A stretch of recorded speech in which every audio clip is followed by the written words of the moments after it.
जय महादेव। स्वागत है आपका मेरे YouTube चैनल के ऊपर।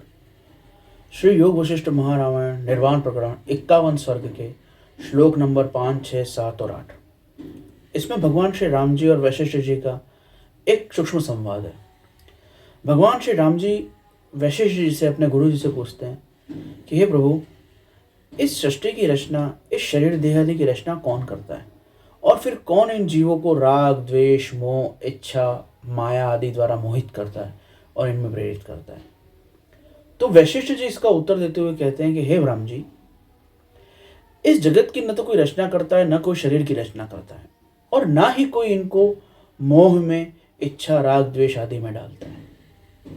जिस प्रकार से जल से तरंगे, बुलबुले, लहरें, झाग, बूंदें, बर्फ आदि सब बनते रहते हैं।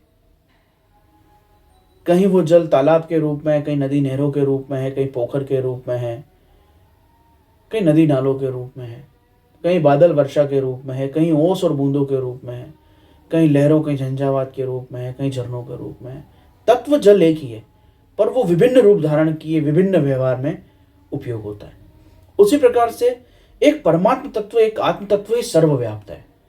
उसे चेतना शक्ति कहो, ऊर्जा शक्ति कहो, उसे भगवान कहो, उसे ईश्वर कहो, उसे जो नाम देना हो दे दो। वही तुम्हारा आत्मा भी है, वही सभी जीवों का आत्मा है, और वही इन सब विभिन्न रूपों में इस प्रकार से प्रकट होता है। तो जो ये अनादि अनंत आत्म तत्व है, जो परमात्म तत्व है, वही इन सब रूपों में भास रहा है, वही ये सब रूप धारण करके विवर्त रूप से प्रकट हो रहा है। जैसे कि एक सूर्य या चंद्रमा जब आसमान में होता है तो उसके सैकड़ों विवर्त, हजारों विवर्त होते हैं, कहीं दर्पण में, कहीं तालाब में, कहीं बर्तन में, कहीं आंखों में। उसके प्रतिबिंब सैकड़ों प्रकार से बनते हैं। उसी परमात्मा के ये सब विवर्त हैं जो हमको सृष्टि रूप में, मनुष्य रूप में, जीव जगत के रूप में नजर आ रहे हैं। सभी उसके विवर्त हैं, उस चैतन्य शक्ति के, उस परमात्मा शक्ति के, उस आत्मदेव के ही सब विवर्त हैं। हे राम जी, वास्तव में पदार्थ तत्व है ही नहीं, भौतिक तत्व का कोई अस्तित्व ही नहीं है। वास्तव में ऊर्जा या चेतना ही वास्तविक तत्व है, जिसे कंपन, आधार, मूल शक्ति अथवा जीवन ऊर्जा, विद्युत चुंबक अथवा परमात्मा, ईश्वर, ब्रह्म, शिव, किसी भी नाम से कह सकते हैं।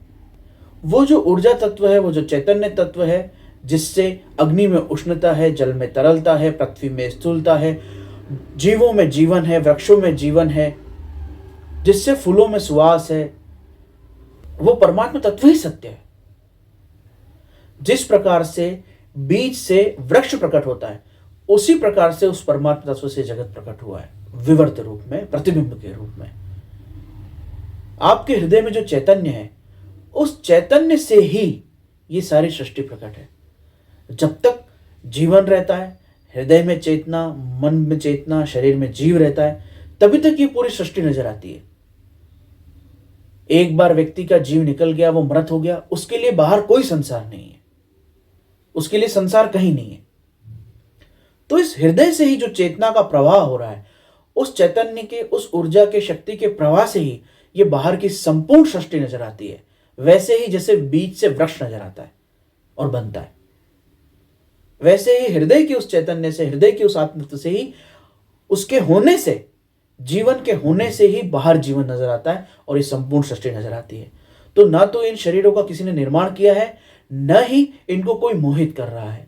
ये हृदय ही है, ये हमारे मन की भावनाएं हैं, जिससे हम इन शरीरों के अंदर बद्ध हैं, और इन्हीं के द्वारा हम अच्छा, बुरा, अपना, पराया, चाहिए, नहीं चाहिए, ये सारी भावनाएं करके इस हृदय से ही संपूर्ण सृष्टि का और संसार का अनुभव करते हैं, और स्नेह में, राग में, द्वेष में, मोह आदि में लग्न हो जाते हैं। भगवान वशिष्ठ जी ने जो उपदेश दिया है, वो भगवान श्री राम को दिया है। अगर किसी व्यक्ति के अंदर भगवान श्री राम जैसा धैर्य, विवेक, वैराग्य और योग्यता नहीं है, और वो इन उपदेशों को सुनता है, तो या तो वो रावण जैसी बात करने लग जाएगा, सब कुछ ईश्वरीय है, तो फिर क्या पाप पुण्य, क्या भला बुरा, जो इच्छा है वो करो। या फिर सब कुछ ईश्वरी है, तो फिर ईश्वर को प्राप्त क्यों करना है, छोड़ो, अपने तो दुनिया में जो अपना काम है, जो जिम्मेदारी कर्तव्य मिला वो पूरा करो, भटक जाएगा। इसलिए ज्ञान बहुत ऊंचा है। इसको सुन के व्यक्ति संसार में भी डूब सकता है, पाप में भी डूब सकता है, उसकी बुद्धि भ्रष्ट भी हो सकती है। ऐसा अद्भुत और दिव्य ज्ञान है, क्योंकि आम व्यक्ति के लिए है नहीं। जो भगवान श्री राम की तरह विवेकवान, वैराग्यवान, साधनवान, बोलो पुरुषोत्तम हो, साक्षात ईश्वर हो, जिसमें वैसी योग्यता हो, या जिसके ऊपर साक्षात भगवान की कृपा हो, रघुवीर का साक्षात वरद हस्त हो, जिसने वास्तव में ईश कृपा को बचाया हो, प्राप्त किया हो, अपने इष्ट को प्रसन्न किया हो, अपने गुरु को प्रसन्न किया हो, उसी को यह ज्ञान समझ में आएगा और ज्ञान उसी के काम का है। क्योंकि ऐसा व्यक्ति जब इस ज्ञान को सुनेगा तो बड़ी गंभीरता से वो समझ जाएगा कि जगत नश्वर है, प्रतीति मात्र है, और वास्तविक उद्देश्य अपने स्वरूप में स्थिति करना है, अपने इष्ट की भक्ति में लगना है। वो परमात्म तत्व की तरफ चलेगा। इसी ज्ञान को सुन के मूर्ख जीव यह निर्णय भी ले सकता है कि जब संसार है ही नहीं, सर्वत्र परमात्मा ही है, तो जो मर्जी आए वो करो। लेकिन ज्ञानी और बुद्धिमान विवेकी जीव, जिसको इष्ट गुरु कृपा प्राप्त है, जिसे भगवत कृपा प्राप्त है, वो इस निर्णय पे पहुंचेगा कि जब ये संसार प्रतीति मात्र है, नश्वर है, दुखप्रद है, तो अपना उद्देश्य है कि हम अपने इष्ट में, अपने भगवत स्वरूप, अपने आत्म स्वरूप में निष्ठित हो जाएं, पूर्ण एकाग्र होकर परमात्मा प्राप्ति कर लें।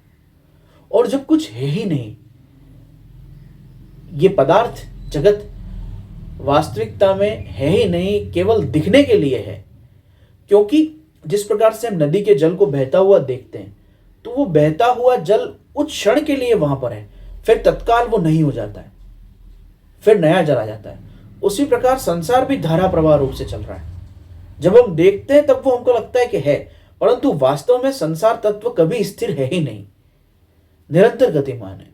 और जो चैतन्य है, जिसके सहारे से गति हो रही है, जिसके सहारे से क्रिया हो रही है, वो जो ऊर्जा है, वो जो प्राण तत्व है, वो जो ब्रह्म तत्व है, वो जो परमात्मा तत्व है, उसे राम, कृष्ण, शिव, गोविंद, हरि, नारायण, ब्रह्म, जो नाम देना हो, वो जो परम तत्व है वो सदा स्थिर है, वो सदा एक रस है।